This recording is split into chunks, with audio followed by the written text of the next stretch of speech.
Thank you.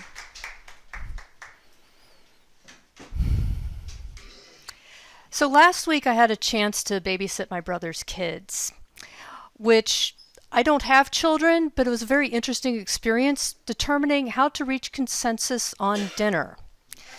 Let me set up the scene. I've got a 13-year-old nephew, a 10-year-old niece, and 8-year-old niece.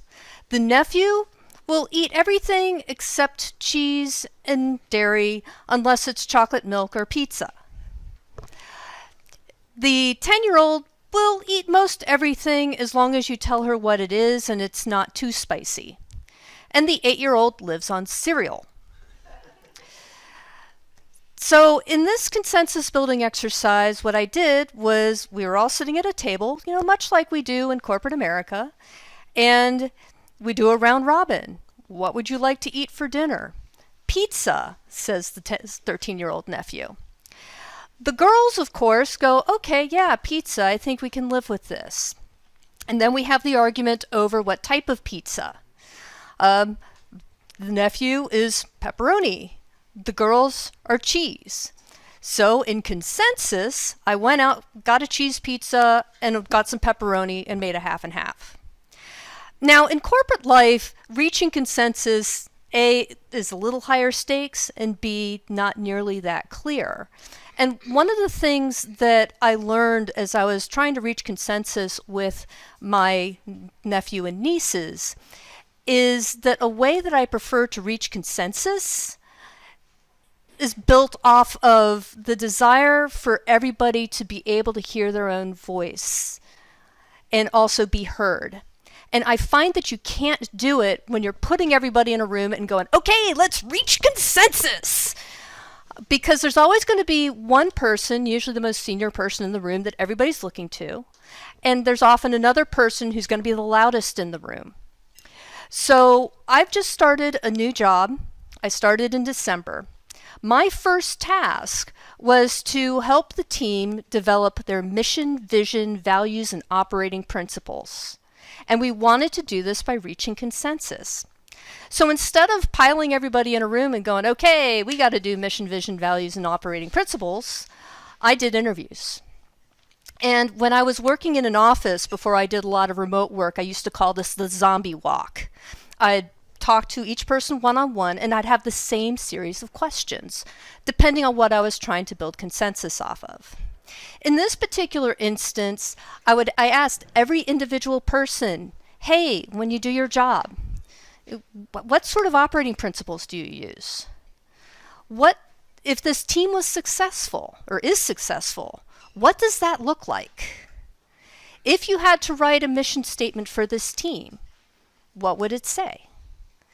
And I asked every single person individually, and in the middle of that, I'd get a lot of information about what values they held. So once I had all of these interviews, I'd then go hide in my little hidey hole in my office at home and try to collate all the information.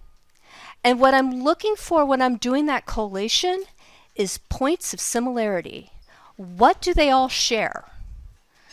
I think that's something that we often miss when we reach consensus, because it's that area where we're sharing that we can then use as a foundation to then discuss differences.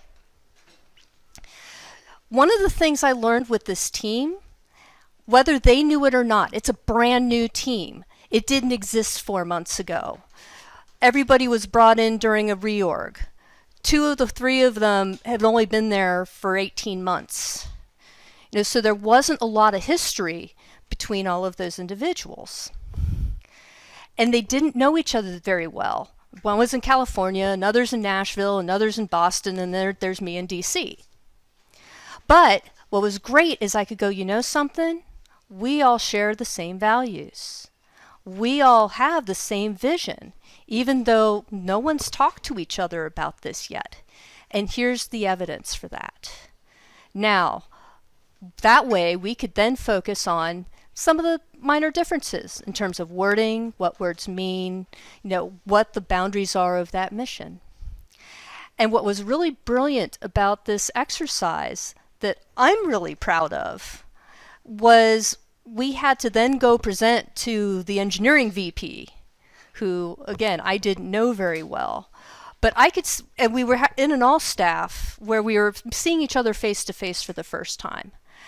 And it was fantastic that I could sit in a room with an executive and my team members, look at my team members and think, I am proud to represent this team because I know that we all agree. We have all reached consensus, and we know that moving forward as this team matures and operates, that we have guardrails, we know what our North Star is, we share the same values without anybody browbeating anybody else into sharing those values, and we have a set of operating principles that we can work on. And that is reaching consensus. Madam Toastmaster.